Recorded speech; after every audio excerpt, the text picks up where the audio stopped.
Hello everyone, welcome back to the video. I hope you all are doing well. आज की video most demanded video है emergency drugs पे। बहुत सारे messages मुझे कमेंट में मिले हैं कि दी इमरजेंसी ड्रग्स करा दो एग्जाम से पहले। Okay, so I have decided कि जो मोस्ट इंपॉर्टेंट इमरजेंसी ड्रग्स है वो मैं एक वीडियो में कवर करवा दूँ। ओके, एंड मैं पहले ही बता रही हूँ कि this video is a rapid revision of pharma drugs. Okay, it's not like कि मैं हर चीज़ इसमें बताने वाली हूँ कि ये अल्फा 1 रिसेप्टर पे एक्ट करेगा, ये बीटा 1 पे, ये बीटा 2 पे, ये सब मैं इसमें इंक्लूड नहीं करूँगी। बट हाँ, जो मेन चीज़ें हैं जहाँ से क्वेश्चन हमारे बनते हैं वो मैं इसमें सब कुछ इंक्लूड करने की कोशिश करूँगी। Okay, and one more thing यार, आप लोग जो वीडियो देखते हो उसको लाइक किया करो, शेयर किया करो अपने फ्रेंड्स के साथ में, बिकॉज एक वीडियो बनाने में बहुत मेहनत मिलती है and I really feel motivated जब आप लोग उसको शेयर करते हो, लाइक करते हो, कमेंट करते हो। ठीक है, and one more thing, video को हाइप भी कर दिया करो ताकि ज़्यादा से ज़्यादा बच्चों तक ये वीडियो पहुंच सके। Okay, so without causing any delay let's start the video. ये अपने जो है 39 इमरजेंसी ड्रग्स रहने वाले हैं, जैसे एडिनोसिन, एड्रेनलिन है, एम्योडेरोन है, इसमें फैंटानिल है, अपना मैग्नीशियम सल्फेट है, डिजॉक्सिन है, लिथियम है। बहुत इंपॉर्टेंट ड्रग्स है, मतलब यहाँ से क्वेश्चन बनना ही बनना है। ओके, हम एक्सपेक्ट कर सकते हैं कि इधर से जो है 5 से 6 क्वेश्चन पे बन जाए, क्योंकि अपना एक एंटीडोट पे क्वेश्चन बनता है, प्लस जो है मैग्नीशियम सल्फेट पे क्वेश्चन बनता ही है, डिजॉक्सिन या लिथियम में से एक क्वेश्चन मिल जाएगा आपको। ठीक है, और एंटीबायोटिक्स पे आपको एक क्वेश्चन मिल सकता है, इमरजेंसी ड्रग्स पे तो मिलना ही मिलना है। ठीक है, स्पेशली क्या पता एड्रेनलिन से ही पूछ ले। ओके, तो ये जो है मोस्ट इंपॉर्टेंट ड्रग्स हैं और बहुत ज़्यादा चांसेस है कि इसमें से क्वेश्चन आएगा ही आएगा। ठीक है, तो इस वीडियो को जरूर देखना है, ध्यान से देखना है। प्लस अगर किसी को वीडियो जो स्लो लगे तो उसको जो है फास्ट करके, मतलब 1.5x पे या 2x पे आप देख सकते हो, ताकि जल्दी से रैपिड रिविजन हो जाए। ठीक है, सो नाउ वीडियो स्टार्ट करते हैं। First drug is adrenaline. Okay, देखो अभी हम ना 4 या 5 ड्रग्स पढ़ेंगे जो वेसोप्रेसर्स होंगे। एड्रेनलिन है, एट्रोपिन है, या फिर आपका नॉरएड्रेनलिन है, या डोपामीन है, डोबिटामीन है। ये सब जो है वेसोप्रेसर्स हैं। ठीक है, हार्ट पे जाके एक्ट करते हैं। ओके, तो सबसे पहले हमें ये पता होना चाहिए कैटेकोलामाइंस क्या होते हैं। कैटेकोलामाइंस क्या है, और आज मैं कोशिश करूंगी कि हैंडराइटिंग अच्छी रखूं। बहुत सारे बच्चों के कमेंट आते हैं तो थोड़ा साफ लिखने की कोशिश करूंगी। थोड़ा मुश्किल है मेरे लिए, but I will try. Actually मैं राइटिंग क्लियर करने लगती हूँ तो मेरा वीडियो को थोड़ा सा फ्लो टूट जाता है, बट ठीक है, आई विल मैनेज। कैटेकोलामाइंस क्या होता है, स्ट्रेस हॉर्मोन्स है जो क्या करते हैं, बीपी को बढ़ाएंगे, हार्ट रेट को बढ़ाएंगे एंड अलर्टनेस को लाते हैं। ठीक है, ये करते हैं कैटेकोलामाइंस जब हमारा फ्लाइट और फाइट वाला सिचुएशन होता है। ठीक है, हम किसी स्ट्रेस कंडीशन में होते हैं तो कुछ हॉर्मोन्स जो है हमें रिलीज होते हैं। एड्रेनलिन है, या फिर आपका नॉरएड्रेनलिन है, या डोपामीन है, ये सब जो है रिलीज होते हैं। ठीक है, and these are known as catecholamines. ठीक है, कैटेकोलामाइंस अब 2 तरह के हो सकते हैं। एक तो नेचुरल हो सकते हैं जो हमारी बॉडी बनाती है, और दूसरे जो सिंथेटिक हो सकते हैं, मतलब जो मैन मेड हैं, इंसानों ने बनाए हैं। ठीक है, नेचुरल के एग्जाम्पल क्या है, एड्रेनलिन है, डोपामीन है, या फिर नोर एड्रेनलिन है। ठीक है, और सिंथेटिक के एग्जाम्पल क्या है, डोब्यूटामीन एंड आइसो। ठीक है, ये जो है सिंथेटिक के एग्जाम्पल है। सिंपल। नेचुरल जो है वेरी शॉर्ट टाइम के लिए हमारी बॉडी में रहते हैं, और सिंथेटिक क्या है, ज़्यादा लंबे टाइम तक हमारी बॉडी में रहते हैं। एक चीज़। दूसरी चीज़, नेचुरल जो है रैपिडली एक्ट करते हैं, और सिंथेटिक को जो है थोड़ा सा टाइम लगता है एक्ट करने में। Okay, so now start with adrenaline. क्या है, अपना कैटेकोलामाइन है। इसको सिम्फैथोमिमेटिक भी बोलते हैं। सिम्फैथोमिमेटिक मतलब कि ये सिंपैथेटिक नर्वस सिस्टम को जो है मिमिक करता है, उसकी तरह एक्ट करता है। देखो हमारे 2 सिस्टम्स होते हैं, सिंपैथेटिक एंड पैरासिम्पैथेटिक। सिंपैथेटिक जो है फ्लाइट और फाइट के टाइम पे, जब हम स्ट्रेस की कंडीशन में होते हैं तब एक्टिवेट होता है। जैसे हमारी हार्ट बीट बढ़ जाती है, ब्लड प्रेशर बढ़ जाएगा, माउथ जो है ड्राई हो जाएगा, गैस्ट्रिक मोटिलिटी बिल्कुल खत्म हो जाएगी। ठीक है, अब देखो जब हम किसी स्ट्रेस कंडीशन में होते हैं हमें भूख तो नहीं लगती है, क्योंकि गैस्ट्रिक मोटिलिटी कम हो गई है। हमारी आईज के जो प्यूपिल है डायलेट कर जाते हैं ताकि हम ज्यादा से ज्यादा देख पाए। ठीक है, और जो है यूरिनरी रिटेंशन होता है ऐसे केसेस में। ठीक है, फॉर एग्जांपल अगर हमारे पीछे कोई डॉग पड़ा हुआ है, ठीक है, डॉग जो है हमारे पीछे भाग रहा है, हमें उस टाइम पे तो यूरिन फील नहीं होगा कि हाँ मुझे यूरिन जाना है, क्योंकि हमारा सारा ध्यान जो है भागने में लगा हुआ है। ठीक है, तो सिंपैथेटिक नर्वस सिस्टम को जब आपको याद करना हो, हमेशा याद रखना, हमेशा ऐसे सोचना कि डॉग मेरे पीछे पड़ा हुआ है, मुझे क्या क्या फील होगा। सेम जो है उसके लक्षण होते हैं। ठीक है, तो तो एड्रेनलिन क्या है, सिम्पैथेटोमिमेटिक है, सिम्पैथेटिक नर्वस सिस्टम को एक्टिवेट कर देगा। ओके, अब इसका जो है 3 फंक्शन है, 3 तरह से ये काम करता है। पहला काम करेगा वेसो कंस्ट्रिक्शन, वेसल्स में जो है कंस्ट्रिक्शन कर देगा। सेकंड काम करेगा इंक्रीज हार्ट रेट को इंक्रीज कर देगा। एंड तीसरा काम करेगा ब्रोंको डायलेशन, जो हमारा ब्रोंकस है उसको डायलेट कर देगा। ठीक है, ब्रोंको डायलेटर। ठीक है, अगर बॉडी में वेसो कंस्ट्रिक्शन हो रही है, वेसल्स जो हैं पतली हो रही है, नैरो हो रही हैं, तो क्या होगा, बीपी शूट अप करेगा, मतलब ये बीपी को बढ़ाने वाली दवाई है। या फिर जब हम इंक्रीज हार्ट रेट करेंगे तो भी हमारा बीपी बढ़ेगा। ठीक है, तो ये तो हमने देखा इसका एक्शन, ये काम कैसे करता है। दूसरी चीज, इसको यूज कब किया जाएगा, यूज फर्स्ट इज एनाफाइलेक्सिस में फर्स्ट लाइन ट्रीटमेंट जो है एड्रेनलिन होता है। ठीक है, जब भी आपको कोई एलर्जी होगी है, देखो बहुत लोगों को जो है तरह तरह की एलर्जीज होती हैं, जैसे कि किसी को बी स्टिंग से हो सकती है, किसी को कुछ खाने से हो सकती है। तो जब वो चीज़ वो खाएगा या कोई बी स्टिंग कर जाएगी तो एनाफाइलेक्सिस देखने को मिलता है, एलर्जी लाइक रिएक्शंस। उस टाइम पे सबसे पहली दवाई जो हम देते हैं वो है एड्रेनलिन। ठीक है, अब अगर एनाफाइलेक्सिस है, ठीक है, तो कितना डोज देंगे, 0.3 से 0.5 mg, और इसका कॉन्सेंट्रेशन क्या रहेगा, 1:1000, ये इसका कॉन्सेंट्रेशन रहेगा। और ये इंजेक्शन हम IM देते हैं। ठीक है, एक चीज। दूसरी चीज, कई बार ये जो है ये वाला इंजेक्शन हम जो है लोगों को घर के लिए भी दे देते हैं। ठीक है, पेशेंट को समझा दिया जाता है अगर आपको एलर्जी हो जाए, फॉर एग्जांपल किसी को बी स्टिंग से एलर्जी है, ठीक है, हम बी को नहीं रोक सकते हैं, क्या पता कहाँ पे काट जाए। ठीक है, तो हम क्या करेंगे, उसको वो जो है दवाई हाथ में दे देंगे। ऐसे ऑलरेडी प्री लोडेड इंजेक्शंस आते हैं एड्रेनलिन के। अगर आपको बी स्टिंग हो जाए तो आप तुरंत जो है IM लगा लो आउटर थाई पे। ठीक है, मिड एंड आउटर थाई पे, मिड थाई पे ये इंजेक्शन लगेगा और कहीं नहीं लगाना है, मिड थाई पे ही लगाना है एंड आउटर साइड लगाना है। ठीक है, तो ये जो है हम पेशेंट को घर पे भी दे सकते हैं कि अगर ऐसी कंडीशन बन जाए, एकदम से कुछ एलर्जिक रिएक्शन हो जाए, तो तुरंत जो है आप ये इंजेक्शन लगा लोगे। इधर से एक क्वेश्चन बन सकता है, अगर किसी को एलर्जिक रिएक्शन हो गई है, ठीक है, बी ने स्टिंग कर दिया, तो क्या आप अपने ट्राउजर के ऊपर से इंजेक्शन लगा सकते हो या नीचे से लगाना होगा। ठीक है, तो उसके लिए खुद को अनड्रेस करने की जरूरत नहीं है, जो कपड़े पहने हुए उसके ऊपर से ही इंजेक्शन लगा दो। बिकॉज हालात ऐसे होते हैं कि बहुत इमरजेंसी वाली सिचुएशन है, ठीक है, तो हम जो है तुरंत उसके ऊपर से इंजेक्शन दे देते हैं, इतना अर्जेंट होता है ये वाला इंजेक्शन। ठीक है, सेकेंड चीज, कार्डियक अरेस्ट में देंगे। कार्डियक अरेस्ट, ये तो सबको पता होगा, कार्डियक अरेस्ट में सबसे फेवरेट ड्रग जो है हमारी एड्रेनलिन होती है। ठीक है, ये हम देंगे 1 mg, ठीक है, एवरी 3 to 5 मिनट्स। इसको हम देते हैं IV और IO, मतलब इंट्राओसियस। ठीक है, बट इसकी कॉन्सेंट्रेशन जो है अलग है यहाँ पे, ये आपको याद रखना है, 1:10,000। ठीक है, बच्चों को बहुत ज़्यादा डाउट रहता है 1:1000 क्या होता है, 1:10,000 क्या होता है। ठीक है, तो जब इंजेक्शन IM लगेगा 1:1000 देंगे, एंड अगर इंजेक्शन IV दे रहे हो तो 1:10,000 देंगे। फाइन, अब जो है पहले इनका मतलब समझो कि 1:1000 का क्या मतलब होता है और 1:10,000 का क्या मतलब होता है। ठीक है, क्वेश्चन यहाँ से पूछा जा सकता है कि 1:1000 में कितना एड्रेनलिन है। देखो 1:1000 मतलब 1 gram ADR in 1000 ml of solution. ठीक है, और 1:10,000 का मतलब 1 ग्राम ADR इन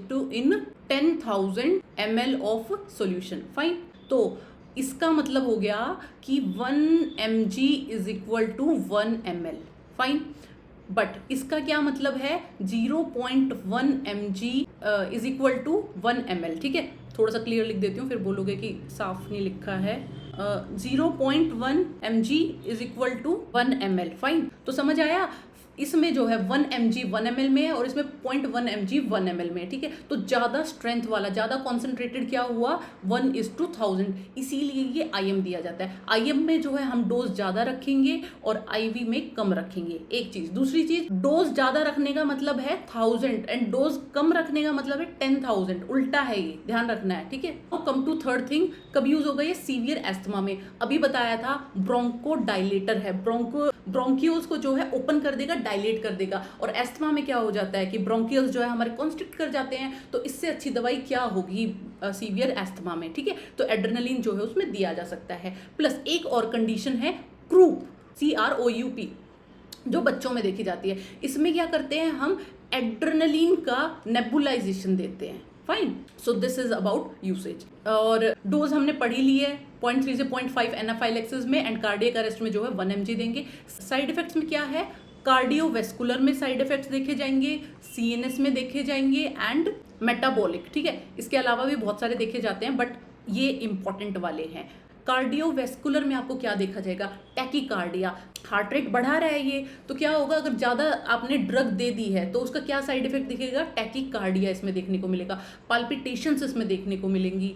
उसके बाद में हाइपरटेंशन देखने को मिलेगी क्योंकि वैसोकंस्ट्रिक्शन हो गया है तो हाइपरटेंशन देखने को मिलेगी। सीएनएस में क्या देखने को मिलेगा, एंग्जाइटी देखने को मिलेगी, रेस्टलेसनेस देखने को मिलेगी। खुद सोचो हार्ट रेट बहुत ज़्यादा बढ़ा हुआ है, एंग्जाइटी और रेस्टलेसनेस तो देखने को मिलेगी। And third is metabolic, metabolic में हाइपरग्लाइसीमिया देखने को मिलेगा। इसीलिए ये ड्रग जो है डायबिटिक पेशेंट में थोड़ा सा कॉशियसली देते हैं। ओके, अब नर्सिंग कंसिडरेशंस आपको क्या रखनी है, फर्स्ट ड्रग इन एनाफाइलेक्सिस ये तो ठीक है। जब आप ये ड्रग दोगे तो आप ईसीजी एंड बीपी जो है मॉनिटर करते रहोगे, ठीक है। अब यहाँ से क्वेश्चन क्या क्या बन सकते हैं और क्या क्वेश्चन यहाँ से बन सकते हैं। पहला क्वेश्चन बनेगा कि एनाफाइलेक्टिक शॉक में आप कौन सा ड्रग दोगे, ठीक है। तो आप उसमें लिखोगे एड्रेनलिन और कितना डोज रहेगा, कितना स्ट्रेंथ रहेगा, 1:1000, ठीक है। सेकंड क्वेश्चन, अगर एनाफाइलेक्सिस दिया है तो कौन सा रूट जो है फास्ट माना जाता है एडमिनिस्ट्रेशन के लिए, तो IM। जब भी एनाफाइलेक्सिस होगा आप हमेशा IM दोगे, IV नहीं देना है। थर्ड क्वेश्चन आ सकता है कि अगर कार्डियक अरेस्ट है तो इसमें ADR की क्या डोज रहेगी, ठीक है। ADR देंगे 1:10,000। फोर्थ क्वेश्चन, एक पर्सन था जिसको जो है एड्रेनलिन इन्फ्यूजन चल रहा था और उसमें एक्स्ट्रा वेसेशन हो गया, मतलब टिश्यू नेक्रोज हो गया है अराउंड द इंजेक्शन, तो इसमें आप क्या एंटीडोट दोगे, ठीक है। एंटीडोट क्या है एड्रेनलिन का, तो आंसर इज फेंटोलमीन, ठीक है। फेंटोलमीन जो है इसका एंटीडोट है। एक चीज ध्यान रखनी है, एड्रेनलिन जो है एक्स्ट्रा वेसेशन कॉज कर देता है, ठीक है, टिश्यू नेक्रोज कर देता है, इसलिए हमें कोशिश करनी चाहिए कि ये ड्रग जो है हम सेंट्रल लाइन के थ्रू दे। नेक्स्ट क्वेश्चन, कौन सा कलर अगर ड्रग का हो जाए तो हमें ड्रग नहीं देना है, ठीक है। तो अगर एड्रेनलिन जो है ब्राउन कलर का आपको मिले, ठीक है, या कुछ थोड़ा सा ब्राउनिश डिस्कलरेशन मिलेगा तो आपको ये ड्रग नहीं देना है। इसका मतलब इसको जो है आपको डिस्कार्ड करना है, ये खराब हो चुका है। एंड लास्ट क्वेश्चन क्या बन सकता है, एक पर्सन है जिसको डायबिटीज है, उसमें जो है हमें एड्रेनलिन इंजेक्शन देना है, तो पहले आप उसमें क्या मॉनिटर करोगे, ठीक है। ऑप्शन में मिलेगा ECG, BP एंड ग्लूकोज, ठीक है। इसका मुझे आंसर दो कि अगर एक डायबिटिक पेशेंट है उसमें एड्रेनलिन देना है, ठीक है, आप क्या देखोगे, ECG पहले देखोगे, BP देखोगे या फिर ग्लूकोज देखोगे, ठीक है। अब कुछ बच्चे जो हैं यहाँ पे फंसते हैं, उनको लगेगा ECG लगा देते हैं, ठीक है, बट नहीं, ECG राइट आंसर है, तुम अपनी तरफ से सही समझ रहे हो, बट हमें जो है पेशेंट के रेफरेंस में बात समझनी है। पेशेंट को जो है डायबिटीज है तो हम ग्लूकोज देखेंगे। बहुत बार होता है हमारे 2 या 3 ऑप्शन जो है राइट होते हैं, ठीक है, बट हमें जो है उस क्वेश्चन के रेफरेंस में देखना है कि क्वेश्चन में क्या पूछा गया है, ठीक है। Okay, so this is all about adrenaline. Okay, sympathomimetic drug है, सिम्फेथेटिक नर्वस सिस्टम को एक्टिवेट कर देगा, वेसोकंस्ट्रिक्शन करेगा, हार्ट रेट बढ़ाएगा, ब्रोंकोडायलेटर है, ये हमारी डोजिंग है। उसके बाद में जब हम एड्रेनलिन देते हैं तो हमें ECG और BP जो है मॉनिटर करते रहना है। एंटीडोट इसका फेंटोलमीन है, ध्यान रखना है, पूछ लिया जाता है, ठीक है। Now come to the next drug, वो है एट्रोपिन। अगेन बहुत इंपॉर्टेंट ड्रग है, ये भी क्या करती है, सिम्फेथेटिक नर्वस सिस्टम को बढ़ावा दे रही है, उसको एक्टिवेट कर रही है, ठीक है, बट इसका तरीका अलग है। काम ये सब सेम कर रहे हैं बट तरीका अलग है। देखो, एंटीकोलिनर्जिक इसकी क्लास है, पैरासिम्फेथेटिक नर्वस सिस्टम को ब्रेक डाउन करती है, ठीक है। डायरेक्टली सिम्फेथेटिक को ये एक्टिवेट नहीं कर रही है, पैरासिम्फेथेटिक को तोड़ रही है, तो कहीं ना कहीं जो रिजल्ट आएंगे वो सेम आएंगे, ठीक है। अब इसका देखेंगे यूजेस, कब हम इसको यूज करेंगे। ब्रेडिकार्डिया में फर्स्ट लाइन ट्रीटमेंट अपना होता है एट्रोपिन। इधर से क्वेश्चन बन सकता है कि अगर किसी पेशेंट को सिम्प्टोमेटिक ब्रेडिकार्डिया है, ठीक है, तो हम क्या देंगे फर्स्ट लाइन ट्रीटमेंट में एट्रोपिन, पहली चीज। सेकंड थिंग, अगर कोई ऑर्गेनोफॉस्फेट पॉइजनिंग है, मतलब इंसेक्टिसाइड की या फिर पेस्टिसाइड की पॉइजनिंग है, तो हम उसका एंटीडोट जो है एट्रोपिन देते हैं। Fine. Third thing, before surgery जो है हम एट्रोपिन देते हैं just to dry the secretions of oral and respiratory system, ठीक है, मतलब ओरल एंड रेस्पिरेटरी के सिक्रीशंस को कम करने के लिए ये दवाई दी जाती है। तो देखो इधर से एक क्वेश्चन पूछा जाता है एट्रोपिन के ऊपर कि बिफोर सर्जरी जो है एट्रोपिन दी गई है पेशेंट को। अब पेशेंट के अटेंडेंट ने पूछ लिया कि आपने एट्रोपिन क्यों दिया है, तो आप क्या जवाब दोगे कि ये जो है ब्रेडिकार्डिया को प्रिवेंट करेगी, ये बोलोगे, या फिर ओरल सिक्रीशंस को कम करने के लिए ताकि एस्पिरेशन ना हो। ठीक है, तो इन दोनों में से आप क्या जवाब दोगे। अब बहुत बच्चे क्या सोचेंगे कि सर्जरी के टाइम पे ब्रेडिकार्डिया ना हो जाए इसीलिए हम ये ड्रग दे रहे हैं। देखो ये ब्रेडिकार्डिया को ट्रीट करता है, बट बिफोर सर्जरी इसका कोई और फंक्शन है। इसका फंक्शन है कि जो सिक्रीशन है उनको ड्राई कर दे ताकि एस्पिरेशन ना हो। तो बिफोर सर्जरी इसलिए दिया जाता है ताकि ओरल या रेस्पिरेटरी सिस्टम जो है ड्राई हो जाए एंड एस्पिरेशन ना हो। ओके, फोर्थ यूज इसका क्या है, मिड्रेसिस क्या होता है, प्यूपिल को डायलेट करने के लिए। अब देखो हमने कोई ओप्था का एग्जामिनेशन करना है, आई एग्जामिनेशन करना है, ठीक है, तो उसके लिए हमें क्या चाहिए, प्यूपिल डायलेट हो ताकि हम अंदर जो है आई एग्जामिनेशन कर सकें, देख सकें आई के अंदर। इसीलिए मिड्रेसिस को करने के लिए एट्रोपिन का यूज किया जाता है। ओके, बट अभी के टाइम पे क्या है, एट्रोपिन की जगह और भी अच्छी मेडिसिन अवेलेबल हैं मार्केट में जो यूज की जाती हैं, बट पहले के टाइम पे इसका बहुत ज्यादा यूज होता था मिड्रेसिस के लिए। फाइन, अब है इसकी डोज कितना देते हैं। ठीक है, डोज इसका देंगे 0.5 से 1 mg, ठीक है, every 3 to 5 minutes and maximum 3 doses can be given. Maximum जो है आप 3 डोज ही दोगे। ओके, बट अगर आप एट्रोपिन यूज कर रहे हो पॉइजनिंग वाले केसेस में, जैसे पेस्टिसाइड या इंसेक्टिसाइड का कोई पॉइजनिंग हो गई है, उसमें जो है हम एज एन एंटीडोट यूज कर रहे हैं एट्रोपिन, तो आप डोज रखोगे 3 to 5 mg। इसमें थोड़ी सी जो है हाई डोज देते हैं, ठीक है, फॉर ओपी पॉइजनिंग, मतलब ऑर्गेनोफॉस्फेट पॉइजनिंग। ओके, अब है इसके साइड इफेक्ट्स, क्या साइड इफेक्ट देखे जाएंगे। ठीक है, सबसे पहला साइड इफेक्ट, इंक्रीज टेम्परेचर बहुत ज्यादा बढ़ा देगी। ठीक है, नेक्स्ट इज ड्राई माउथ कर देती है, बताया मैंने, ओरल सिक्रीशंस को जो है ड्राई कर देगी, ड्राई माउथ कर देगी। थर्ड जो है ब्लड विजन कर देती है। ठीक है, अच्छे से पेशेंट देख नहीं पाएगा। क्यों नहीं देख पा रहा है, क्योंकि मिड्रेसिस कर दिया, प्यूपिल बहुत ज्यादा डायलेट कर दिया है, इसलिए ब्लड विजन देखने को मिलेगा। तो हम क्या बोलेंगे कि ये ड्रग लेके आपको ड्राइविंग नहीं करनी है। ओके, फोर्थ जो है यूरिनरी रिटेंशन करती है ये। ठीक है, ये इसके साइड इफेक्ट हैं जो ज्यादा इंपॉर्टेंट हैं, इधर से क्वेश्चन बन सकता है। अब आ जाओ नर्सिंग कंसंट्रेशन पे कि आप किस चीज़ का ध्यान रखोगे। देखो एट्रोपिन जो है अगर आप बहुत लो डोज में ले रहे हो, ठीक है, या फिर लेस देन 0.5 mg ड्रग आप जो है अडल्ट को दे रहे हो, तो इससे क्या हो सकता है, पैराडॉक्सिकल ब्रेडिकार्डिया देखने को मिल सकता है। ठीक है, समझो ये ड्रग दी जा रही थी ब्रेडिकार्डिया के लिए, बट अगर आप बहुत ज़्यादा लो डोज में दोगे तो ये उल्टा और ज़्यादा ब्रेडिकार्डिया कर देती है। ठीक है, तो इसलिए क्या करते हैं, इसकी ड्रग जो है, इसकी डोज जो है ऑप्टिमम रखनी चाहिए, पेशेंट के अकॉर्डिंग जो है इसमें डोज देनी चाहिए, कम डोज नहीं देनी है कभी भी, अदरवाइज उल्टा और ज़्यादा ब्रेडिकार्डिया कर देगी।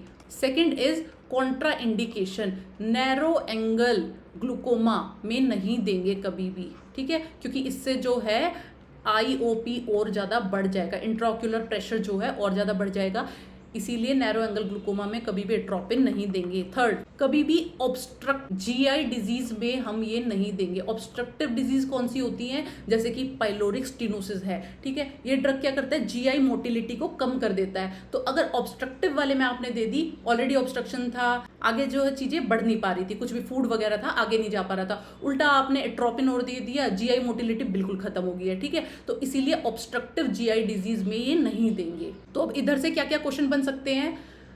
पहला क्वेश्चन बन सकता है कि आप मैक्सिमम डोज कितना दे सकते हो एट्रोपिन का।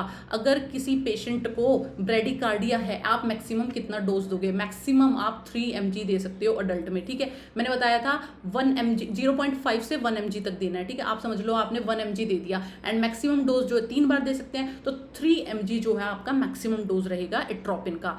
सेकेंड क्वेश्चन हो सकता है, एट्रोपिन हम हमेशा रैपिड पुश क्यों करते हैं, बहुत तेजी से क्यों देते हैं। क्योंकि अगर आप स्लोली दोगे या फिर लो डोज में दोगे, पैराडॉक्सिकल ब्रेडिकार्डिया हो सकता है। ठीक है, तो हमेशा इसको रैपिड पुश करना है। नेक्स्ट क्वेश्चन पूछा जा सकता है कि अगर कोई पेशेंट है, उसको ब्रेडिकार्डिया है, ठीक है, बट एसिम्प्टोमेटिक है, कोई उसको सिम्टम्स नहीं आ रहे हैं, हार्ट रेट 60 से नीचे है बट कोई सिम्टम नहीं है, तो आप कौन सा ड्रग दोगे? तो इसमें no drug should be given, कोई ड्रग देने की ज़रूरत नहीं है, क्योंकि पेशेंट जो है लो हार्ट रेट को टॉलरेट कर पा रहा है, ठीक है।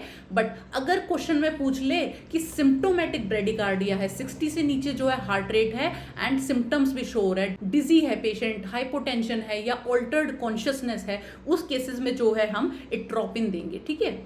तो याद रखना है, ये सिर्फ सिम्प्टोमेटिक ब्रेडिकार्डिया में देंगे, एसिम्प्टोमेटिक में नहीं देंगे। फोर्थ क्वेश्चन क्या बन सकता है कि अगर आपने एट्रोपिन दिया था ऑर्गेनोफॉस्फेट पॉइजनिंग में, ठीक है, तो हमें कैसे पता चलेगा कि अब पेशेंट जो है रिवाइव कर रहा है, मतलब अच्छा हो गया, बेटर हो गया पहले से, ठीक है। तो हमें अगर क्लियर ब्रेथ साउंड मिले, क्लियर ब्रेथ साउंड है and increase in heart rate है, तो हम कह सकते हैं कि यस, एट्रोपिन जो है अपना इफेक्ट शो कर रहा है। एंड लास्ट क्वेश्चन कि एक पेशेंट है जिसको एट्रोपिन दिया है, अब वो कंप्लेन कर रहा है कि मुझे बार बार ड्राई माउथ हो रहा है, तो आप उसको क्या बोलोगे? ड्रग को स्टॉप कर दोगे या कुछ टीचिंग दोगे, क्या करोगे? तो इसमें आप जो है पेशेंट को आइस चिप्स प्रोवाइड करोगे, ठीक है, और बताएंगे कि ये जो है इसका कॉमन साइड इफेक्ट है इस ड्रग का। Fine, so that's all about atropine. देखो, एट्रोपिन और एड्रेनलिन में क्या फ़र्क है? कहीं ना कहीं सिंपैथेटिक नर्वस सिस्टम को ये शूट अप कर रहे हैं, बढ़ा रहे हैं, बट इनका जो मैकेनिज्म ऑफ एक्शन है वो अलग है। एक एग्जांपल देती हूँ मैं आपको। सोचो कि आप जो है ड्राइव कर रहे हो, ठीक है, आप जो है 50 की स्पीड से जा रहे हो, देन आपको एकदम से याद आता है कि मुझे गाड़ी रोकनी है, ठीक है, आपको कुछ काम याद आ जाता है। गाड़ी रोकने के दो तरीके हैं, एक तो ये कि आप एक्सीलरेटर से पैर उठा लो, ठीक है, तो भी गाड़ी रुक जाएगी थोड़ी देर चल के, या फिर ब्रेक मार दो, इसमें क्या है, थोड़ी सी गाड़ी जो है जल्दी रुक जाएगी, पर दोनों तरीके गाड़ी रोकने के हैं, ठीक है। तो एड्रेनलिन क्या करता है, ब्रेक लगाने जैसा है, कि ब्रेक लगा रहे हैं, मतलब हम जल्दी से शूट अप कर रहे हैं एड्रेनलिन से। बट एट्रोपिन क्या है कि हमने ब्रेक से पैर उठा लिए हैं, गाड़ी तो इसमें भी रुकेगी बट थोड़ा स्लो रुकेगी, ठीक है। तो एट्रोपिन और एड्रेनलिन में ये छोटा सा डिफरेंस है। Now come to the next drug, dopamine क्या है? ये भी कैटेकोलामीन है, ठीक है, बताया था ना मैंने, नेचुरल कैटेकोलामीन होते हैं, adrenaline, nor adrenaline and dopamine, ठीक है। इसमें क्या है, ये क्या करता है, ये जो है एक डोज डिपेंडेंट ड्रग है, ये याद रखना है आपको। डोज बताएगी कि ये क्या एक्शन करेगा। अब डोज आप 3 डोज दे सकते हो, या तो लो डोज दोगे आप, या फिर इसको मॉडरेट डोज दोगे, या फिर इसको आप हाई डोज दोगे, ठीक है।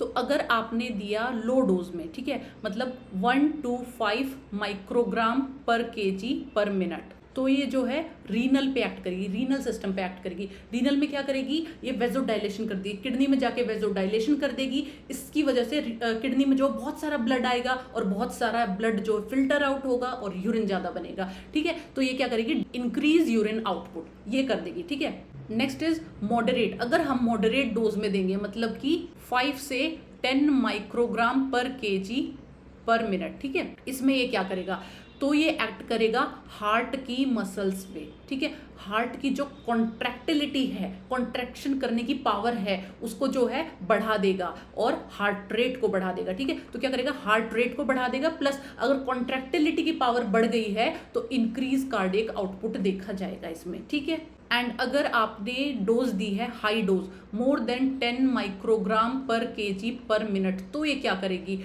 तो ये एक्शन करेगा वेसो कंस्ट्रिक्शन, बहुत सीवियर वेसो कंस्ट्रिक्शन करता है ये बॉडी में, और इसकी वजह से इंक्रीज इन बीपी देखा जाएगा। फाइन, तो अगर आपने हाई डोज में दिया है, वेसो कंस्ट्रिक्शन बॉडी में कर दिया है, तो यहाँ पे ये रीनल का भी वेसो कंस्ट्रिक्शन करेगा, ठीक है, और उसकी वजह से डिक्रीज यूरिनरी आउटपुट देखा जाएगा, ठीक है। तो सेम ड्रग है, अगर लो डोज में दोगे तो रीनल तो यूरिन आउटपुट जो है बढ़ा देगा, बट अगर आप हाई डोज में दोगे तो यूरिन आउटपुट जो है डिक्रीज कर देगा। फाइन, अगर कोई पॉइंट ना समझ में आए, वीडियो को दोबारा चला के देख लेना, समझ आ जाएगा, ठीक है।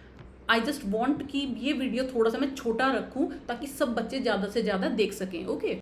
तो अब बात करेंगे यूजेस की, कब इसको यूज़ करते हैं, ठीक है। एक ये यूज़ होता है कार्डियोजेनिक शॉक में, दूसरा यूज़ होता है सेप्टिक शॉक में। इन दोनों शॉक्स में इसको यूज़ किया जाता है। जब आफ्टर फ्लूइड रिसस्किटेशन भी कोई फ़र्क नहीं पड़ता है हाइपोटेंशन में, तब डोपामीन को यूज़ किया जाता है, ठीक है। एक चीज़, सेकेंड हम कब यूज़ करते हैं, सिम्प्टोमेटिक ब्रेडिकार्डिया में, जब एट्रोपिन कोई असर ना दिखा पाए पर्सन पे, तब हम डोपामीन देंगे, ठीक है।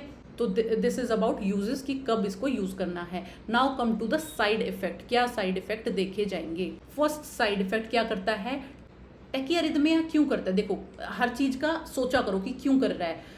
अभी मैंने बताया था कि हार्ट की कॉन्ट्रैक्टिलिटी को बढ़ा देता है, ठीक है। हार्ट मसल्स पे एक्ट करेगा और हार्ट की कॉन्ट्रैक्टिलिटी को बढ़ा देगा।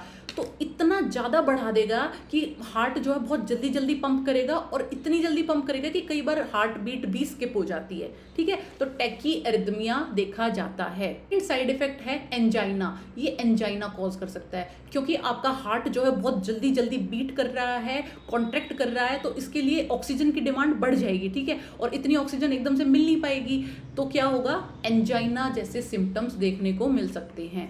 थर्ड जो है, इस ड्रग के साथ नोजिया वॉमिटिंग देखा जाता है। ये क्या करता है, डायरेक्ट जो है कीमो रिसेप्टर ट्रिगर जोन पे एक्ट करता है, मतलब जो नोजिया वॉमिटिंग वाला सेंटर है उस पर डायरेक्ट जाके एक्ट करता है, इसलिए नोजिया वॉमिटिंग बहुत कॉमनली देखा जाएगा इसके साथ में। And last is extravasation. ये टिश्यू को नेक्रोज कर देता है। अगर कैनुला से बाहर जो है ड्रग टिश्यूज में फैल गया तो ये एक्स्ट्रा वेसेशन कॉज कर देगा, ठीक है। ये एक्स्ट्रा वेसेशन वाली प्रॉब्लम जो है सारे वेसोप्रेसर्स के साथ में है, चाहे आपका एड्रेनलिन है, नॉन एड्रेनलिन है, कुछ भी है, तो ये वाली प्रॉब्लम जो है सबके साथ में है। अब आ जाओ नर्सिंग एक्शन पे। नर्सिंग एक्शन में हम क्या ध्यान रखेंगे। तो पहला पॉइंट है कि इसमें जो है हम हमेशा सेंट्रल लाइन प्रेफर करेंगे। अभी बताया एक्स्ट्रावेसेशन के बहुत ज़्यादा चांसेस रहते हैं, तो हम जो है इसमें सेंट्रल लाइन यूज़ करेंगे। सेकंड इज एंटीडोट, कि अगर डोपामीन का जो है ज़्यादा डोज गलती से चली गई है तो इसका क्या एंटीडोट है। Answer is phentolamine, same as adrenaline, okay. Third, कभी भी सोडियम बाइकार्बोनेट के साथ में इसको मिक्स नहीं करना है, ठीक है। किसी भी एल्कलाइन के साथ में इसको मिक्स नहीं करना है, अदरवाइज ये वाले ड्रग की काम करने की क्षमता, पोटेंसी जो है खत्म हो जाती है, ठीक है। तो कभी भी जो है हम सेम आईवी लाइन से सोडियम बाइकार्बोनेट एंड डोपामीन नहीं देंगे, ठीक है।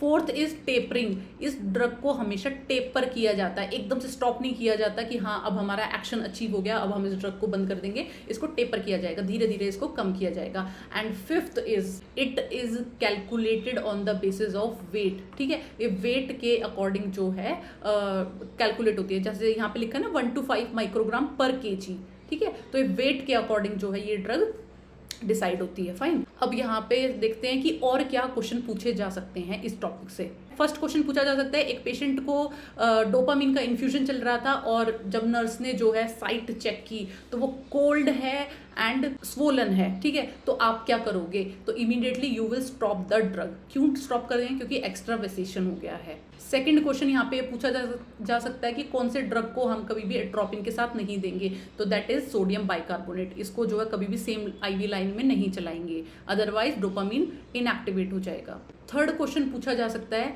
एक पेशेंट है जिसको डोपामीन चल रहा है बट अब उसका हार्ट रेट जो है 1/40 बट अब उसका हार्ट रेट जो है 140 से ज़्यादा हो गया है, प्लस पीवीसी देखा जा रहा है, frequent PVC, premature ventricle contraction. तो आप क्या करोगे, ठीक है। तो हम क्या करेंगे, फिजिशियन को जो है नोटिफाई करेंगे, बिकॉज इसका डोज कम करने की ज़रूरत है, ठीक है। टैकीअरिथमिया हो गया है, साइड इफेक्ट है, हमें पता है होता है, बट इसके लिए हम क्या करेंगे, फिजिशियन को बताएंगे ताकि उसका डोज जो है हम कम कर दें, okay. Now come to the next drug, that is septic shock में फर्स्ट लाइन ट्रीटमेंट है, ठीक है। तो सेप्टिक शॉक में हम जो है नॉरएड्रेनालिन प्रेफर करते हैं। डोपामीन में भी मैंने बताया था कि सेप्टिक शॉक में देते हैं, बट ज़्यादा बेटर ड्रग जो है नॉरेड माना जाता है। सेकेंड थिंग इज इसका मैकेनिज्म ऑफ एक्शन क्या है, क्या करता है, कैसे काम करता है ये। तो इसके दो इफेक्ट हैं, एक है strong effect and second is mild effect.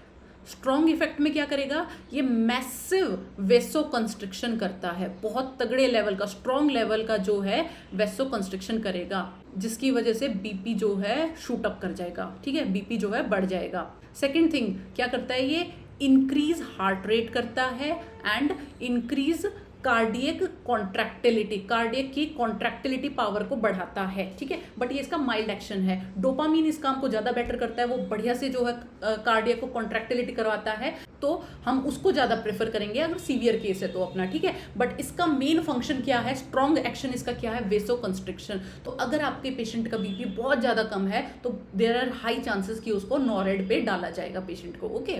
Dose क्या रहेगी इसकी, 0.05 से 1 माइक्रोग्राम पर केजी पर मिनट, ये इसकी डोज रहेगी। ठीक है, अब आ जाओ साइड इफेक्ट पे कि साइड इफेक्ट क्या करता है। First side effect is severe peripheral ischemia. ठीक है, पेरिफेरीज में जो है इस्कीमिया कर देता है। देखो खुद ही सोचना है कि क्यों कर रहा है। मैंने बताया वेसो कंस्ट्रिक्शन कर देगा, तो जो हमारा पेरिफेरीज का पार्ट है, ठीक है, उसमें क्या है, अगर सीवियर वेसो कंस्ट्रिक्शन हो गई है, ठीक है, ब्लड जो है कम पहुंच पा रहा है, उसकी वजह से वो एरिया कोल्ड हो जाएगा और इस्कीमिया के चांसेस हैं। अगर ब्लड ही नहीं मिलेगा तो इस्कीमिया ही होगा। ठीक है, तो दैट्स वाई ये क्या करता है, सीवियर पेरिफेरल इस्कीमिया। पेरिफ्रीज एरिया मतलब कि जो टोज हैं, फिंगर्स हैं, वो कोल्ड हो जाएंगी एंड ब्लू हो जाएंगी। ठीक है, कई बार जो है सेकंड इज, कई बार इसमें जो है रिफ्लेक्स ब्रेडिकार्डिया देखने को मिलता है। अब क्या है, बहुत ज़्यादा जो है बीपी बढ़ गया है, बॉडी में जो है बीपी बढ़ गया है, तो हार्ट उसको कंपनसेट करने के लिए अपना हार्ट रेट जो है कम कर देता है। ठीक है, इसलिए जो है रिफ्लेक्स ब्रेडिकार्डिया इसमें देखने को मिलता है। थर्ड क्या कर सकता है, हाइपरटेंशन कर सकता है। अभी बताया बीपी बढ़ाने के काम आता है, तो अगर तुम ओवर करेक्शन कर दोगे, ज़्यादा नॉरेड दे दोगे, तो देयर आर चांसेस कि पेशेंट में हाइपरटेंशन हो जाए। Next is nursing considerations. Nursing क्या कंसिडरेशंस रखोगे आप। पहला जो है, ये वेसिकेंट ड्रग है, आसपास जो है एक्स्ट्रा वेसेशन कर देता है, तो कोशिश करेंगे सेंट्रल लाइन हम प्रेफर करेंगे इसमें। ठीक है, second point is dextrose solution.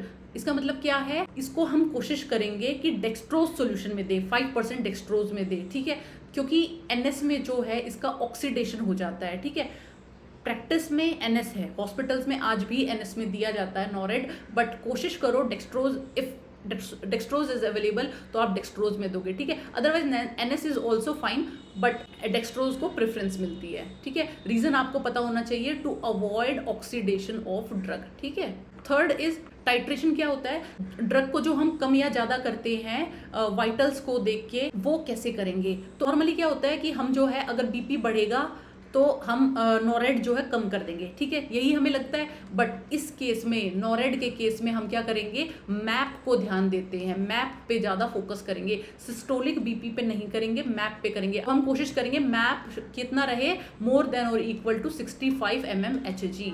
ठीक है, तो इधर से क्वेश्चन पूछ लिया जाता है कि हम अगर टाइट्रेशन कर रहे हैं नॉरेड की, तो आप किस चीज़ पे ध्यान दोगे, सिस्टोलिक बीपी पे ध्यान दोगे या मैप पे दोगे। तो we will give more focus on MAP, mean arterial pressure. और क्या क्वेश्चंस इसमें पूछे जा सकते हैं, पहला क्वेश्चन बन सकता है कि सेप्टिक शॉक में ड्रग ऑफ चॉइस क्या रहेगी, तो इधर आंसर होगा अपना नॉरएड्रेनालिन। ठीक है, सेकंड क्वेश्चन, अगर किसी पेशेंट को पेरिफेरल वेस्कुलर डिजीज है, पैरों की कोई दिक्कत है, मतलब वेसोकंस्ट्रिक्शन है, तो आप कौन सा ड्रग नहीं दोगे, तो दैट इज नॉरेड, क्योंकि ये जो है वो और ज़्यादा वेसोकंस्ट्रिक्शन कर देगा और ज़्यादा इस्कीमिया करेगा। तो ये जो है, तो हम इसको पेरिफेरल वेस्कुलर डिजीज में नहीं देंगे। ठीक है, थर्ड, अगर किसी पेशेंट को नॉरेड का इन्फ्यूजन चल रहा है और आपने देखा पेरिफ्रीज में जो है कोल्डनेस है या फिर ब्लैंचिंग है, तो इसमें हम क्या करेंगे, तो हम क्या करेंगे, स्टॉप द ड्रग। ठीक है, उसको एंटीडोट देंगे। एंटीडोट क्या है इसका, फेंटोलमीन। ओके, एक क्वेश्चन बन सकता है, क्या हम नॉरेड को बोलस दे सकते हैं, मतलब डायरेक्ट जो सिरिंज में भरा और दे दिया, बोलस इसको कभी भी नहीं देना, हमेशा इन्फ्यूजन पंप से देना है। क्वेश्चन बन सकता है, नॉरेड का सबसे सीरियस कॉम्प्लिकेशन क्या है। ठीक है, सबसे सीरियस कॉम्प्लिकेशन है गैंग्रीन। नॉरएड्रेनालिन को आप समझ लो पाइप स्क्वीजर। ठीक है, पाइप को जो है, जो हमारी ब्लड वेसल्स हैं उसको जो है स्क्वीज कर रहा है, कॉन्स्ट्रिक्ट कर रहा है, उसी के हिसाब से आप जो इसके साइड इफेक्ट सोचोगे और नर्सिंग कॉन्सेंट्रेशन सोचोगे कि क्या क्या इसमें करना है। ठीक है, now come to the next drug and that is dobutamine. मैंने बताया था सिंथेटिक कैटेकोलामाइंस है। ठीक है, डोब्यूटामीन मतलब मान लो आप डोपामीन का भाई एक तरीके से। ठीक है, उस तरह के इसके एक्शंस हैं। डोपामीन क्या था, जैक ऑफ ऑल था। जैक ऑफ ऑल क्यों, क्योंकि वो रीनल पे भी एक्ट कर रहा था, कार्डियक पे भी एक्ट कर रहा था एंड वेसल्स पे भी एक्ट कर रहा था। ठीक है, बट डोब्यूटामीन क्या है, हार्ट स्पेशलिस्ट है, ये सिर्फ हार्ट पे काम करेगा। ओके, ये आप इनका डिफरेंस याद रखोगे। तो इसका एक्शन क्या है, क्या करता है ये एक्शन, इसका है फर्स्ट काम, पहला काम ये क्या करता है, कार्डियक की कॉन्ट्रैक्टिलिटी को बढ़ा देगा। मैंने डोपामीन में भी बार बार बताया था कि कार्डियक की कॉन्ट्रैक्टिलिटी को बढ़ा रहा है, हार्ट रेट को बढ़ा रहा है, सेम फंक्शन जो है ये करेगा। ठीक है, तो कार्डियक कॉन्ट्रैक्टिलिटी को बढ़ाएगा और हार्ट रेट को बढ़ाएगा, ठीक है। ये इसका प्राइमरी फंक्शन है। सेकेंडरी फंक्शन इसका क्या है, ये माइल्ड वेसोडाइलेशन करता है, ठीक है। माइल्ड वेसोडाइलेशन अगर कर देगा, वेसल्स को थोड़ा थोड़ा डायलेट कर देगा, तो हार्ट को जो है कम पावर लगानी पड़ेगी ब्लड को बाहर निकालने में, ठीक है। तो कहीं ना कहीं ये हार्ट को हेल्प कर रहा है कॉन्ट्रैक्शन में, ठीक है। अब यूजेस, किस केसेस में इसे यूज किया जाता है? First is congestive heart failure, मतलब जब हार्ट जो है बहुत वीक है, अच्छे से पंप नहीं कर पा रहा है, उस केसेस में हम डोब्यूटामीन को यूज करेंगे, congestive heart failure. Second is cardiogenic shock में हम डोब्यूटामीन देंगे। इसमें क्या है, हम कार्डियक आउटपुट बढ़ाना चाह रहे हैं, प्लस हार्ट रेट बढ़ाना है, बट बहुत ज़्यादा भी नहीं बढ़ाना। नॉरेड्रेलिन देंगे तो हार्ट रेट जो है बहुत ज़्यादा बढ़ जाएगा, इसीलिए हम डोब्यूटामीन को इधर प्रेफर करेंगे कार्डियोजेनिक शॉक में, कि थोड़ा बहुत हार्ट रेट बढ़े, बहुत ज़्यादा ना बढ़े, ठीक है। तो मेन तो हमें जो है कार्डियक आउटपुट बढ़ाना था, इसीलिए जो है डोब्यूटामीन देंगे।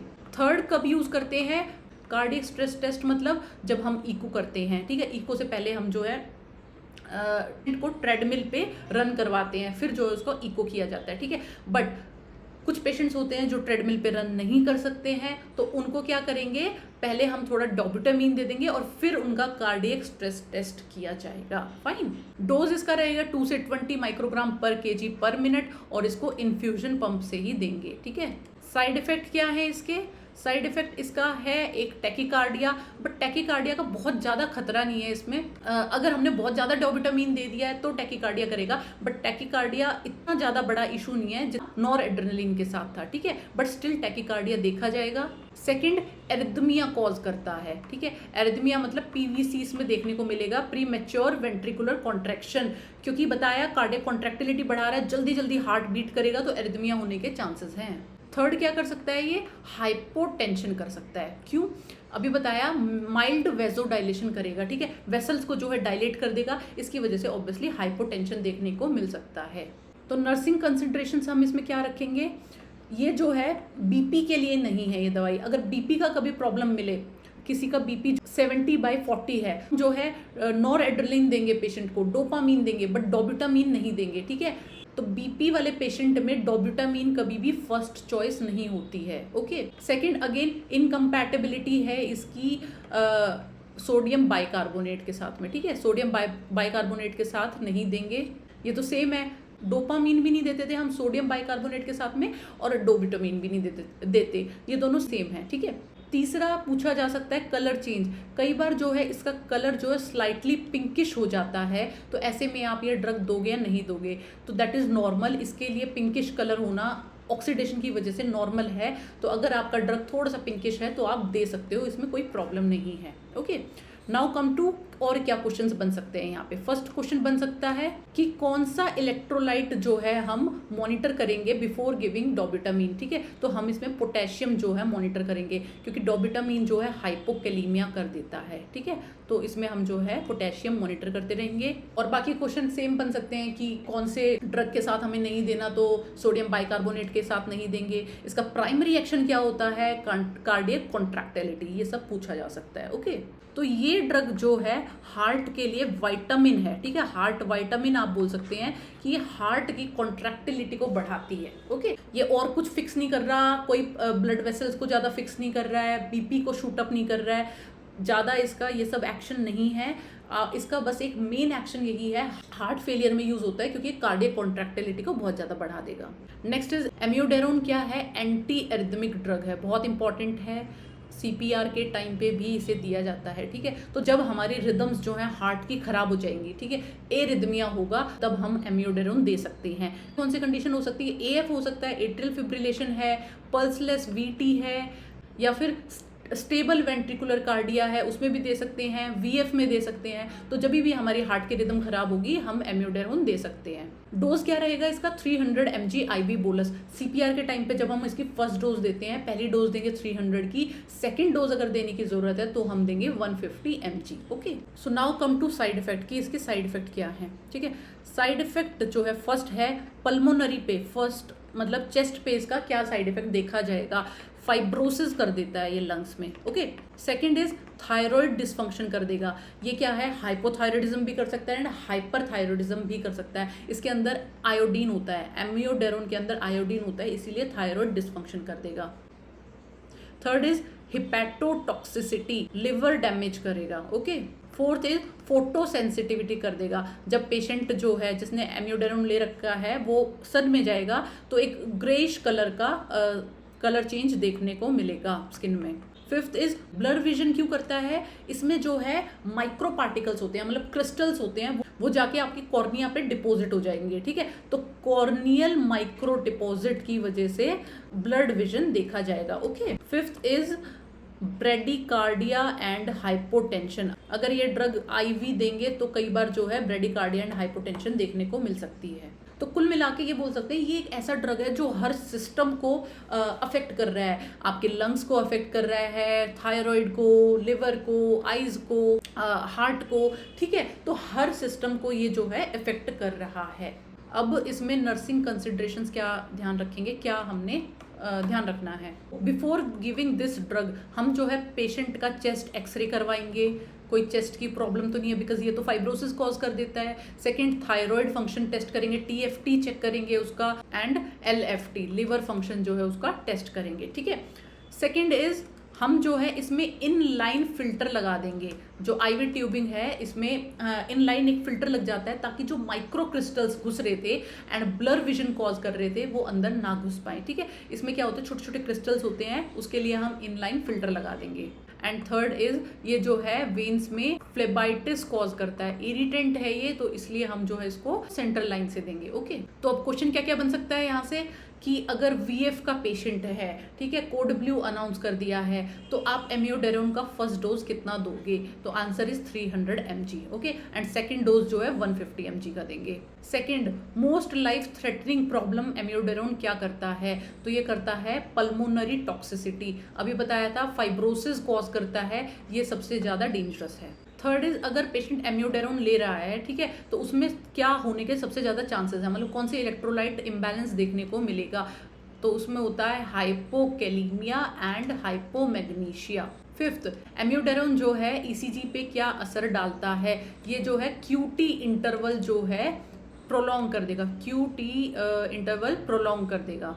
एक सिक्स्थ क्वेश्चन क्या पूछा जा सकता है कि अगर किसी पेशेंट में एमियोडेरोन भी चल रहा है, डिजॉक्सिन भी चल रहा है, तो आप किस चीज़ के लिए बहुत कॉशियस रहोगे। इस केसेस में डिजॉक्सिन टॉक्सिसिटी होने के बहुत ज़्यादा चांस है, 50 टाइम्स जो है इसका चांसेस बढ़ जाते हैं डिजॉक्सिन टॉक्सिसिटी के, अगर आप डिजॉक्सिन एंड एमियोडेरोन साथ दे रहे हो तो। Okay, so this is all about amiodarone. क्या याद रखना है, ये एरिथमिया में दिया जाता है। ठीक है, हम एक अगर हमारी हार्ट की रिदम चेंज हो गई है तो उस केसेस में हम एमियोडेरोन देंगे। ठीक है, now come to the next drug that is adenosine. Again एक एंटी एरिथमिक ड्रग है।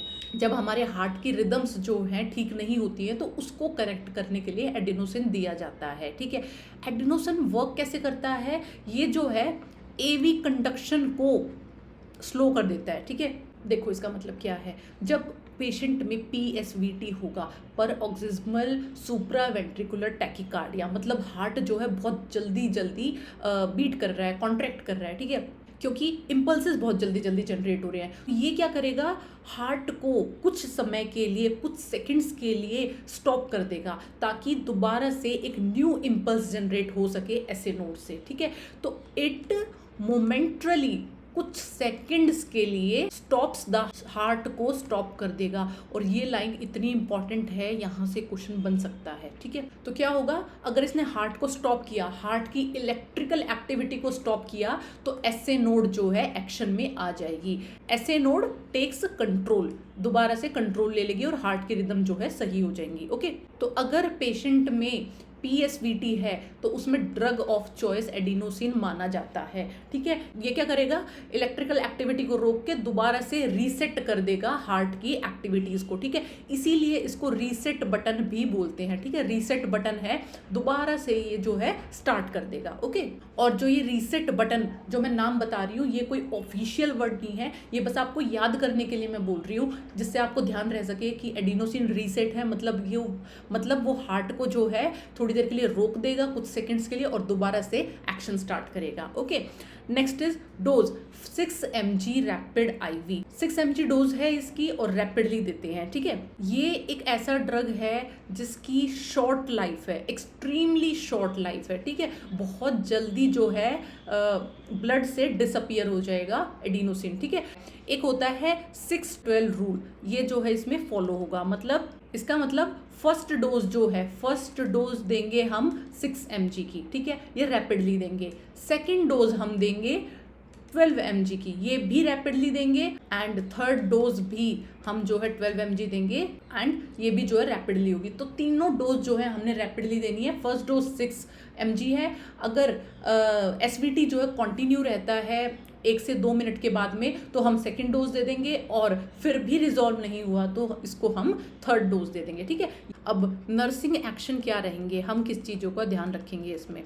पहली चीज ये है कि हम इसको लार्ज बोर IV कैनुला से देंगे हमेशा। दूसरी चीज, ऐसी वेन लेंगे जो हार्ट के क्लोज हो, हार्ट के क्लोज वाली वेन लेंगे। वो कौन सी होती है, एंटीक्यूबाइटल। ठीक है, एंटीक्यूबाइटल एरिया में जो वेन है हम वो वाली यूज करेंगे ताकि जल्दी से ये जो है हार्ट पे एक्ट कर सके। फाइन।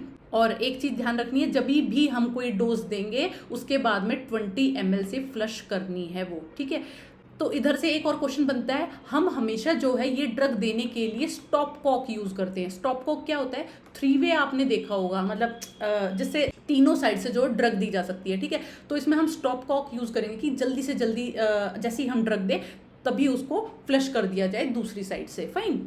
अब देखो इसके साइड इफेक्ट क्या है। साइड इफेक्ट में सबसे पहला और मोस्ट इंपॉर्टेंट इज एसिस्टोल। इसमें कुछ सेकंड्स के लिए देखा जाएगा। मैंने अभी बताया था कि ये हार्ट को स्टॉप कर देगा, तो जैसे ही आप ये ड्रग दोगे ना एकदम से फ्लैट लाइन आपको दिखेगी, एसिस्टोल दिखेगा। ठीक है, एंड इस एसिस्टोल को देख के डरना नहीं है क्योंकि ये एक्सपेक्टेड साइड इफेक्ट है। हमें पता है ये ड्रग जो है एक्ट ही ऐसे करती है। ठीक है, तो एक टेम्परेरी जो है एसिस्टोल इसमें देखा जाएगा। Second is flushing face. जैसे ही हम ड्रग देंगे वार्म हो जाएगा फेस एंड रेड हो जाएगा। ठीक है, this is also expected. Third, इस ड्रग के बाद चेस्ट पेन देखा जाता है या फिर प्रेशर। ऐसा लगेगा जैसे आपके हार्ट को कोई स्क्वीज कर रहा है बहुत जोर से। ठीक है, तो एक पेन, एक प्रेशर फील होता है पेशेंट को। And fourth is shortness of breath भी देखी जा सकती है। फाइन। तो इसमें क्वेश्चन कैसे पूछे जाएंगे, क्या क्या पूछा जा सकता है। पहला क्वेश्चन ये बन सकता है कि SVT में, PSVT में ड्रग ऑफ चॉइस क्या रहेगा, तो आंसर होगा एडिनोसिन। ठीक है, सेकेंड थिंग पूछी जा सकती है कि एडिनोसिन की हाफ लाइफ कितनी है। ठीक है, तो हाफ लाइफ इस ड्रग की 10 सेकेंड्स है। थर्ड इज, इस ड्रग के बाद हम 20 ml से फ्लश क्यों करते हैं। ठीक है, वो इसलिए करते हैं ताकि ये ड्रग जो है जल्दी से हार्ट के पास पहुंच जाए, अदरवाइज जो है ये ब्लड में ही मेटाबोलाइज हो जाएगी। ठीक है, तो हम चाहते हैं जल्दी से हार्ट के पास पहुंच जाए, इसलिए 20 ml से फ्लश कर देंगे। फोर्थ इज, क्या एक्सपेक्टेड कार्डियक रिदम है आफ्टर दिस ड्रग, तो एसिस्टोल इज एक्सपेक्टेड। डरना नहीं है एसिस्टोल को देख के, फ्लैट लाइन को देख के, दिस इज एक्सपेक्टेड। और क्या पूछा जा सकता है कि एडिनोसिन जो है किसमें कॉन्ट्रा इंडिकेटेड है, तो एस्थमा में ये जो है कॉन्ट्रा इंडिकेटेड है बिकॉज ये ब्रोंकोस्पाज्म करती है ये ड्रग। ठीक है, ब्रोंकोस्पाज्म करती है इसलिए एस्थमा में कॉन्ट्रा इंडिकेटेड है। सिक्स्थ इज, कौन सी स्टेटमेंट जो है बहुत एक्सपेक्टेड है पेशेंट से। अगर जब हमने एडिनोसिन दिया है तो पेशेंट क्या बोलेगा, पेशेंट बोलेगा मुझे हार्ट में, चेस्ट में बहुत ज़्यादा पेन हो रहा है और एक प्रेशर फील हो रहा है, दिस इज नॉर्मल। ठीक है, सो that's all about adenosine. Most important इसमें 2 चीज़ें हैं, एक तो ये ड्रग ऑफ चॉइस है PSVT की, एंड सेकेंड इज कि इस ड्रग को देने के बाद में एसिस्टोल हो जाता है फॉर फ्यू सेकेंड्स। ठीक है, next is nitroglycerin. Again most important drug है, बहुत पूछा जाता है।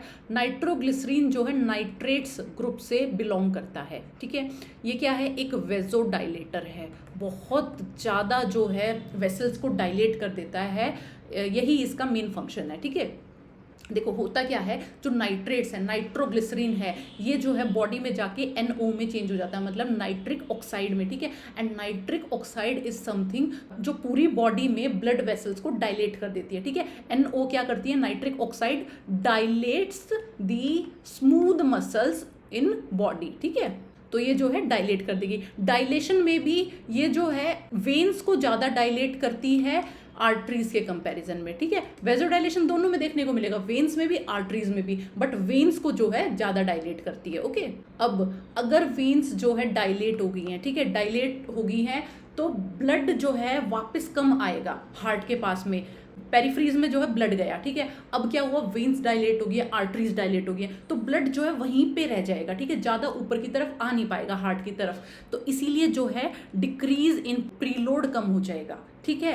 And decrease myocardial oxygen demand, myocardium muscles की जो ऑक्सीजन की डिमांड थी वो कम हो जाएगी, ओके। डिक्रीज आफ्टर लोड कम हो जाएगा, ओके। तो ये जो है इसका रिजल्ट रहेगा कि क्या क्या ये करती है। अब यूजेस किस किस में, कब कब इसको यूज किया जाता है। फर्स्ट इज एंजाइना के लिए ड्रग ऑफ चॉइस है, इससे अच्छा कुछ नहीं है, नाइट्रोग्लिसरीन जैसा, ठीक है। ये जो है क्वेश्चन बहुत ज़्यादा पूछा जाता है, एंजाइना में ड्रग ऑफ चॉइस क्या है। चाहे एंजाइना स्टेबल है चाहे अनस्टेबल है, आप जो है नाइट्रोग्लिसरीन दोगे। सेकंड हम ये देंगे एमआई में। एमआई में क्या है, एक तो वर्कलोड कम कर देगा, ब्लड जो है कम आएगा हार्ट के पास, तो पंप कम करना पड़ेगा, इसीलिए ऑक्सीजन जो है कम चाहिए होगी एमआई में, ठीक है। और कब दे सकते हैं, हाइपरटेंसिव इमरजेंसी में, ठीक है, मतलब हाइपरटेंसिव क्राइसिस है तो हम जो है नाइट्रोग्लिसरीन दे सकते हैं। क्यों, क्योंकि ये बहुत जल्दी से जो है बीपी को नीचे ले आएगा, डाउन ले आएगा। मैंने अभी बताया कि जो है पूरी बॉडी में स्मूथ मसल जो है डायलेट कर देगा ये, जैसे ही वेसल्स डायलेट होंगी तभी जो है बीपी डाउन आ जाएगा, okay. And last is congestive heart failure में क्या है, ये हार्ट का वर्कलोड कम कर देगा, तो काफ़ी हेल्पफुल है, ओके। अब डोज कैसे देंगे, सबलिंगुअल। अगर पेशेंट को एंजाइना है तो सबलिंगुअल प्रेफर किया जाएगा। डोज इसकी होती है 0.4 mg सबलिंगुअल, बट अगर पेशेंट जो है इमरजेंसी में है तो आईवी भी दे सकते हैं, ओके। और किस फॉर्म्स में ये अवेलेबल होता है, सबलिंगुअल टैबलेट्स आती हैं, ट्रांसडर्मल पैचेस आते हैं इसके, उसके बाद में आईवी दे सकते हैं, ऑइंटमेंट्स में अवेलेबल होता है ये, ठीक है। तो वेरियस फॉर्म में ये अवेलेबल होता है। Now come to side effect. क्या साइड इफेक्ट देखा जाएगा, सबसे इम्पॉर्टेंट है हेडेक जो है इसमें देखा जाएगा। ब्रेन में जो है क्या है, सारी वेसल्स डायलेट कर दी हैं, इसकी वजह से हेडेक जो है कॉमन सिम्टम रहता है after nitroglycerin. And one more thing, जब नर्सेज जो है नाइट्रोग्लिसरीन को प्रिपेयर करती हैं, ठीक है, तो दे आर ऑलवेज इंस्ट्रक्टेड कि उनको ग्लव्स पहन के ये ड्रग जो है प्रिपेयर करना है, अदरवाइज ये बहुत जल्दी एब्जॉर्ब हो जाएगा बॉडी में, और जो नर्स प्रिपेयर कर रही है नाइट्रोग्लिसरीन उसको भी हेडेक हो सकता है, ठीक है।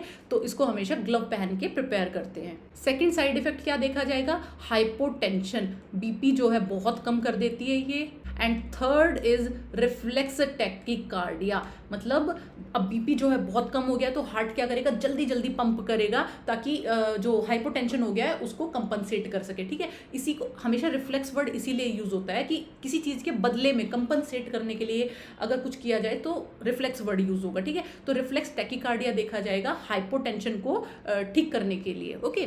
Now come to nursing interventions. हमें क्या देखना है, नर्सिंग इंटरवेंशन में फर्स्ट है 3 डोज रूल। क्या होता है, हमने क्या किया, 0.4 mg जो है सबलिंगुअल टैबलेट दे दिया, ठीक है। अगर 5 मिनट बाद आराम नहीं आया तो हम डोज को रिपीट करेंगे, और अगर फिर भी आराम नहीं आया तो 5 मिनट्स के बाद दोबारा जो है इस डोज को रिपीट करेंगे। तो टोटल जो है हम 3 डोज दे सकते हैं एंजाइना में नाइट्रोग्लिसरीन की। सेकेंड इज, ये जो है फोटो सेंसिटिव ड्रग है, ठीक है, हमेशा जो है इसको कवर करके रखना है या फिर डार्क प्लेसेस में रखना है, एंड ग्लास बॉटल में, ओके। थर्ड इज रिप्लेसमेंट, मतलब ये टैबलेट्स जो है बहुत जल्दी अपनी पोटेंसी खो देती हैं। आपने एक बॉक्स है जिसमें मेडिसिन आई थी, वो आपने ओपन कर दिया, ठीक है, बॉटल ओपन कर दी है, तो आप उसको मैक्सिमम 6 मंथ्स तक यूज़ कर सकते हो। अगर 6 मंथ्स में आपने वो बॉटल खाली नहीं की है, अनयूज्ड है, तो you have to discard it, क्योंकि वो जो है अपनी पोटेंसी खो देती है after within 6 months. Fourth is tingling test. एक टिंगलिंग टेस्ट होता है जिससे हमें पता चलेगा कि ये दवाई जो है ठीक है या नहीं है।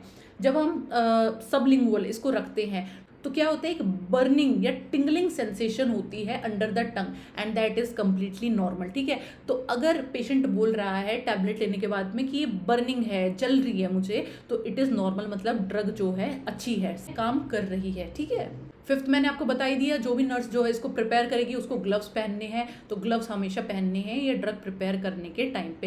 एंड सिक्स्थ इज, ये कभी भी जो है सिल्डेनेफिल के साथ नहीं लेते। सिल्डेनेफिल मतलब वाइग्रा के साथ ये टैबलेट कभी भी नहीं ली जाती, क्योंकि फेटल हाइपोटेंशन कर देगी। ठीक है, अगर आपने इन दोनों को कॉम्बिनेशन में ले लिया है, वाइग्रा को और नाइट्रोग्लिसरीन को, तो फेटल हाइपोटेंशन देखने को मिलेगी, इसलिए ये दोनों ड्रग्स कभी भी साथ साथ नहीं ली जाएगी। ठीक है, एंड लास्ट इंटरवेंशन क्या है, जब भी पेशेंट को एनटीजी दिया जाएगा तो उसका बीपी जो है कॉन्टिन्यूसली मॉनिटर करना है कि हाइपोटेंशन तो नहीं हो गया है। ठीक है, तो इधर से जो है एक क्वेश्चन पूछ लिया जाता है कि अगर ट्रांसडर्मल पैच आपको लगाना है नाइट्रोग्लिसरीन का, तो वो आप कहाँ लगाओगे? आप हमेशा अपर बॉडी में लगाओगे, या तो चेस्ट पे या फिर आर्म पे। ठीक है, एंड हेयरलेस स्किन पे लगाओगे। ठीक है, हेयरलेस स्किन होनी चाहिए नाइट्रोग्लिसरीन पैच लगाने के लिए। So this is all about nitroglycerin. Again एक इंपॉर्टेंट ड्रग है, इसको अच्छे से पढ़ के जाना है। ठीक है, तो ये जो है हमारे सारे आइनोट्रॉप्स कवर हो गए हैं। ठीक है, अब हम जल्दी से इसका एक छोटा सा रिविजन कर लेते हैं कि किसमें जो है क्या देखा जाएगा। First is adenosine. क्या है adenosine? Is the reset button. इसको क्यों बोलेंगे? क्योंकि दिस इज समथिंग जो हार्ट को स्टॉप करेगा और दोबारा से एक साइनस रिदम बना देगा। ठीक है, तो इसलिए क्या करेगा, ये रीसेट कर रहा है कार्डियक को। ठीक है, सेकेंड ड्रग हमने देखा नाइट्रोग्लिसरीन को हम बोलेंगे प्लम्बर। क्यों बोलेंगे? ये जो है सारे पाइप्स को जो है बॉडी में खोल रहा है, मतलब सारी ब्लड वेसल्स को ओपन कर रहा है। ठीक है, और इसी की वजह से मैसिव हाइपोटेंशन इसमें पेशेंट में देखने को मिलता है। Third is एम्यूडेरोन। क्या होता है? फायर एक्सटिंग्विशर, मतलब जो बहुत जल्दी जल्दी इलेक्ट्रिकल इम्पल्सेस आ रही थी, एरिथमिया था, उसको ये है शांत कर देगा, काम कर देगा। तो this is fire extinguisher. Next is dopamine. क्या है? Jack of all. ये जो है हर सिस्टम को ठीक कर सकता है। ये अगर तुम लो डोज दोगे तो रीनल पे एक्ट करेगा, मॉडरेट डोज दोगे तो ये हार्ट पे एक्ट करेगा, एंड अगर हाई डोज दोगे तो ये जो है बीपी पे एक्ट करेगा। Okay, next is dobutamine. Again इसका भाई ही है, बट ये जो है हार्ट स्पेशलिस्ट है। ठीक है, तो इसको क्या बोलेंगे? हार्ट स्पेशलिस्ट या फिर heart vitamin. Okay, next is norad. क्या करता है? Pipe squeezer. हर एक वेसल को जो है स्क्वीज कर देगा, कॉन्ट्रैक्शन कर देगा ब्लड वेसल्स में, तो बीपी जो है बढ़ जाएगा। And last is adrenaline and atropine. Adrenaline क्या करता है? सिंपैथेटिक सिस्टम को एक्टिवेट कर देगा, और एट्रोपिन जो है पैरासिम्पैथेटिक को ब्लॉक कर देगा। तो अल्टीमेटली फंक्शन दोनों का सेम ही है, बट एक्शन जो है अलग अलग है। Okay, so that's all about inotropes. Fine, अब जो बाकी ड्रग्स बच गई हैं, ठीक है, वो हम नेक्स्ट वीडियो में देखेंगे पार्ट 2 में। ओके, बहुत जल्दी मैं उसको भी अपलोड कर दूंगी। तब तक के लिए आप ये देख लो और इसको बार बार रिवाइज करना है। ठीक है, नोट्स बनाने की कोई ज़रूरत नहीं है, आप इसको बस बार बार इस वीडियो को देखोगे तो लर्न हो जाएगा। Okay, and please do like, share and subscribe my channel. Seriously it really motivates me, and video को हाइप कर दिया करो। ठीक है, thank you, best of luck.